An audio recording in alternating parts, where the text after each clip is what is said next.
At 6:15 in the morning, under a concrete highway overpass on the east side of Denver, a homeless man named Walter Hayes woke up to the sound of car doors slamming.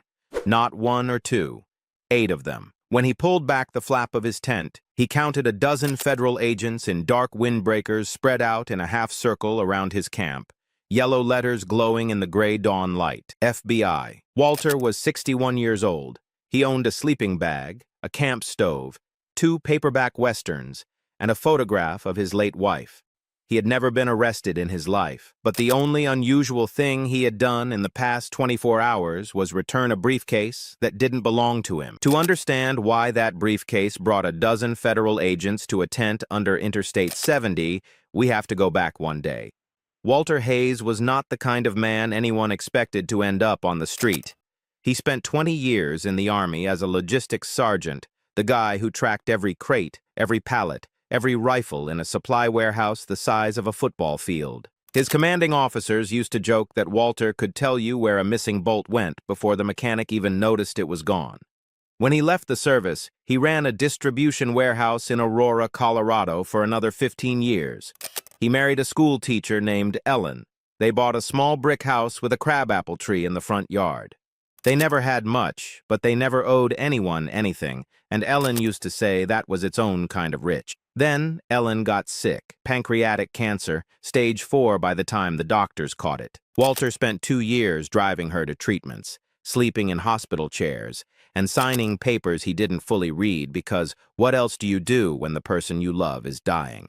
Ellen passed in the spring. The medical bills arrived all summer.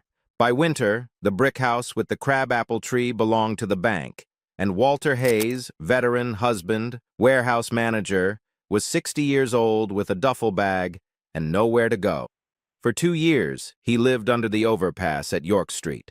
And here's what the people who walked past him every day never knew. Walter still lived like a soldier. His tent was squared away. His boots were clean. Every morning, he collected aluminum cans along the South Platte River, cashed them in at the recycling center, and split whatever he made with a scruffy brown stray dog he called Biscuit, who slept outside his tent like a sentry. The clerk at the Sinclair gas station on Brighton Boulevard knew him by name. The librarian downtown saved him the newspaper. Walter Hayes had lost his wife, his house, and his savings. But he had not lost his code. That code was about to be tested in a way he never saw coming. It was a Tuesday evening in late October, and a storm was rolling in over the Rockies. Walter had walked downtown to the library and was heading back along Champa Street, a few blocks from the federal courthouse, when he saw it. A black leather briefcase with brass latches, sitting alone on a bus bench. No owner in sight. Business people hurried past it with their umbrellas and their phones, and not one of them even glanced down. Walter did what Walter always did. He waited. He sat down on the far end of that bench and watched the courthouse steps and the bus stop for 40 minutes as the sky turned the color of wet slate. 3 buses came and went. Nobody came back for the briefcase. When the first cold drops of rain started falling, he made a decision. He would open it, find a name, and get it back to whoever lost it. What he found inside stopped his breath. On top sat a row of manila folders, each one sealed with bright red tape stamped with the words, Evidence and Trial Exhibit. Beneath the folders was a slim silver laptop, and tucked along the side, held with a rubber band, was a thick bank envelope. Walter lifted the flap with one finger. $100 bills, not a few of them. A stack almost too fat to bend. More cash than Walter had held in his entire life. His hands were shaking, and it wasn't from the cold. Now, let's be honest about what that moment really was. Walter was sleeping on cardboard with winter coming. That envelope was first and last month's rent on an apartment. It was a dental visit for the tooth that had been aching since July. It was dog food for Biscuit and a bus ticket to his sister in Missouri, and heat, real heat, for the first time in 2 years. Nobody had seen him pick up the case. Nobody was coming back for it. In the eyes of the whole world, that money had already disappeared. Walter sat on that bench in the rain with the briefcase open on his knees, and for one long minute, he let himself imagine it. A warm room, a door that locked, a real bed instead of cardboard over concrete, and a winter that didn't have to be survived one freezing night at a time. He was so tired of being cold that his eyes stung, and he would tell people later that this was the closest he ever came, in his whole life, to breaking his own rules. Then he heard Ellen. Not a ghost, nothing like that, just her voice in his memory. The things she used to say when a cashier gave them too much change or a neighbor's mail landed in their box. "We don't keep what isn't ours, Walter. That's the whole rule. There's no small print." He closed the envelope without counting it, and in the lid pocket of the briefcase, he found the one thing that told him this was bigger than a lost bag, a white business card with a blue seal. Special Agent Dana Whitlock, Federal Bureau of Investigation, Denver Field Office. Walter zipped the briefcase into a trash bag to keep the rain off, tucked it under his arm like a football, and started walking toward the federal building. He figured this would take an hour, maybe two. He could not have been more wrong. The federal building on Stout Street was already locked down for the night. The security officer at the after-hours entrance looked at Walter through the glass, at his wet coat and his gray beard and the trash bag under his arm, and didn't even pick up the phone. "Move along, sir. This entrance is closed." Walter explained about the briefcase, about the red evidence tape, about the FBI business card. The guard's answer was to rest his hand near his radio and repeat himself, slower this time, the way you talk to someone you've already decided not to believe. So Walter walked 9 blocks in the rain to a police substation on Colfax Avenue. The desk officer there listened for about 15 seconds before the questions turned around on him. "Where exactly did you find it? Did you open it? Why did you open it? Is any of the money missing?" Walter stood there dripping on the tile floor, realizing that in this man's eyes, he wasn't a citizen returning lost property. He was a suspect who had walked in and confessed. The officer told him to leave the case and go, and it would be logged into the property room whenever someone got around to it. And that's where Walter's warehouse instincts kicked in. 20 years of tracking sensitive cargo had taught him one thing above all. Sealed evidence with a trial stamp does not go into a general property room to sit in a bin for 6 weeks. It goes back to the agent whose name is on the card, directly, with a chain of custody. Walter picked the briefcase back up, apologized for the trouble, and walked out into the storm. At 9:40 that night, standing at the counter of the Sinclair station on Brighton Boulevard, Walter borrowed the store phone and dialed the number on the card. It rang 4 times and went to voicemail. So Walter left a message, calm and precise, like a supply sergeant reading a manifest. He described the black leather briefcase, the brass latches, the sealed folders, the laptop, the envelope of cash he had not counted and had not touched again. He gave the cross streets where he found it, and the exact time. And then he said the sentence that would change his life. "My name is Walter Hayes. I stay in the tent under the Interstate 70 overpass at York Street Northside. The case will be safe with me until someone comes for it."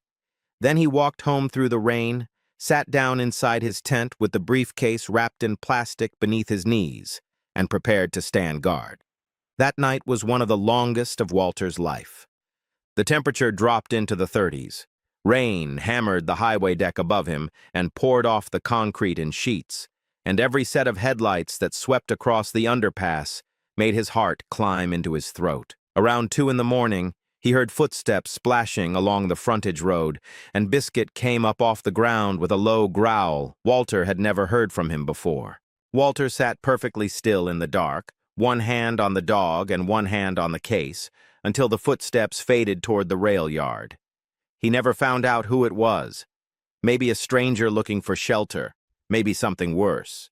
Either way, Walter Hayes, 61 years old, soaked to the skin and running on gas station coffee, stayed awake until the sky turned pale, guarding a briefcase full of money that wasn't his for people who hadn't even called him back. Thunder rolled over the highway, and the old sergeant held his post. What Walter didn't know, and couldn't have known, was that at that exact moment, half the Denver field office was tearing the city apart looking for that briefcase. Because it hadn't been forgotten on a bench, it had been stolen. If you're enjoying this story, take 1 second and hit subscribe, because we tell a new story like this every single week. Now, back to that rain-soaked night in Denver, because this is where everything Walter thought he understood falls apart. 12 hours before Walter spotted the case, a courier vehicle transporting trial materials to the federal courthouse had been broken into in a parking structure 2 blocks away. The thief was a small-time smash-and-grab crook who had no idea what he was taking. He grabbed the briefcase, sprinted 6 blocks, and tried the latches in an alley. When he saw government seals instead of jewelry or electronics, he could flip in an hour. He panicked. He wiped the handle with his sleeve and dumped the case on the first bus bench he passed, and by pure chance, the rain kept every passerby moving too fast to notice it. Every passerby except one slow, patient, 61-year-old veteran who had nowhere to be. And what was inside those sealed folders was the reason nobody at the FBI slept that night. Sealed under that red tape was the protected witness file in a federal racketeering trial against a trafficking ring operating across 3 states. Names, addresses, and relocation details for every protected witness in the case. The kind of information that, in the wrong hands, gets people killed. The cache was logged evidence from the same case, $28,500 in marked bills. The laptop had a tracking beacon, but its battery had died in the cold sometime after midnight. At 5:40 the next morning, an analyst working the tip line finally played back the voicemails from the night before. She got to a calm, gravelly voice describing the briefcase latch by latch, seal by seal, and giving a precise location under a highway. She called Special Agent Dana Whitlock at home. Whitlock was in her car within 8 minutes, and she didn't come alone, because there was one more problem. Word on the street travels fast, and by dawn, the crew whose names were in that file had figured out what their hired thief had thrown away. They were retracing his steps. It was now a race to the tent under the overpass, and the FBI intended to win it. Which brings us back to 6:15 in the morning, to the slamming car doors, and to Walter Hayes stepping out of his tent with his hands raised into a half-circle of federal agents. Nobody drew a weapon. A woman in her 40s with a badge on her belt stepped forward, and Walter recognized the name the moment she said it. Special Agent Dana Whitlock. She asked if he was Walter Hayes. He said, "Yes, ma'am." She asked if he had the briefcase. Walter turned slowly, reached into the tent, and lifted out the trash bag, and you could feel a dozen trained agents exhale at once. What happened next was, in its own way, the most important job interview of Walter's life, even though neither of them knew it yet. A forensic technician in blue gloves knelt on a tarp and went through that case seal by seal, while Whitlock asked her questions. "Did you open it?" "Yes, ma'am, once, on the bench, looking for a name." "Did you open the folders?" "No, ma'am. The tape was federal and unbroken, and I intended to keep it that way." "Did you count the money?" "No, ma'am." "Did anyone else touch this case?" "No, ma'am. It hasn't left my knees since 9 o'clock last night." The technician looked up and confirmed it. Every seal intact, laptop untouched, and then she counted the envelope while everyone watched. $28,500, every single bill accounted for, held overnight by a man sleeping under a bridge who could have vanished with it before dinner and never been found. Whitlock looked at the money, then at the tent, then at Walter's face for a long moment. Later, she would tell a local reporter that in 19 years with the Bureau, she had watched wealthy, comfortable people steal for far less, and she had never once seen anything like this. Then she told Walter the part that made his knees go weak. The reason a dozen agents surrounded his tent at dawn wasn't just to recover the case. It was because the men who stole it knew roughly where it had been dumped, and a homeless witness sitting on a federal witness list was in more danger than he could imagine. They hadn't come to arrest him. They had come to protect him. 2 agents stayed with Walter while the rest secured the scene, and within an hour, the tent, the camp stove, the westerns, the photo of Ellen, and one very confused brown dog were all loaded into a government SUV. 3 days later, acting on the file Walter saved and the thief they picked up that same afternoon, agents arrested 4 members of the trafficking ring before a single witness could be touched. The trial went forward on schedule. Every name in those folders stayed safe. But this story doesn't end with the arrests. And if you've watched this channel before, you know it was never really about a briefcase. At the field office that morning, they brought Walter coffee and a hot breakfast. And while he gave his statement, somebody pulled his records. 20 years of service, a spotless discharge, a logistics background so sharp that he had handled the chain of custody better than the trained officer at the substation. And then Whitlock told him something he didn't know. The recovered evidence carried a posted reward of $10,000, and she personally walked the paperwork through to make sure Walter received every cent of it. The story might have ended quietly right there, but a Denver television station picked it up 2 weeks later, and the segment showed the bus bench, the overpass, and a photograph of Walter in his Army dress uniform from 1987. Donations started arriving at the field office, addressed simply to the honest man under the bridge. Strangers wrote letters. A dentist in Littleton fixed the tooth that had been aching since July and refused to take a dime for it.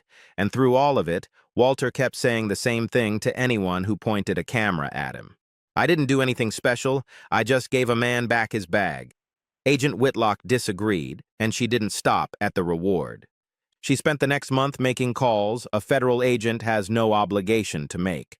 She connected Walter with a veterans housing program in Lakewood, and by December, he had keys, actual keys, to a one-bedroom apartment with heat that hummed through the night and a corner by the window where Biscuit's bed sat in a patch of morning sun. And in January, Walter Hayes started a new job through a facilities contractor, managing supply and mail logistics at the Federal Building on Stout Street, the same building where a security guard once refused to open the door for him.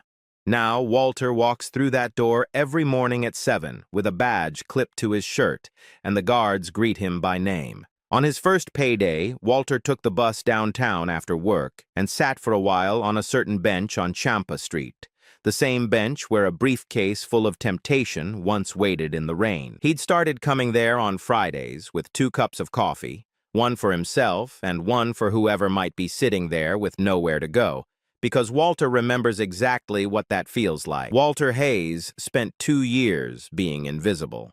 Thousands of people walked past his tent and saw a problem, a statistic, a man who had nothing. And then one rainy night proved that a person's worth is measured by what they do when nobody is watching. The system failed Walter twice in one night, at a locked door and at a front desk. His character never failed once. Ellen's rule held. We don't keep what isn't ours. There's no small print. If this story reminded you that honest people are still out there, hit subscribe, because next week we're telling the story of a diner waitress who covered a stranger's bill with her last $20 and what pulled up outside her house the next morning. Trust me, you don't want to miss that one.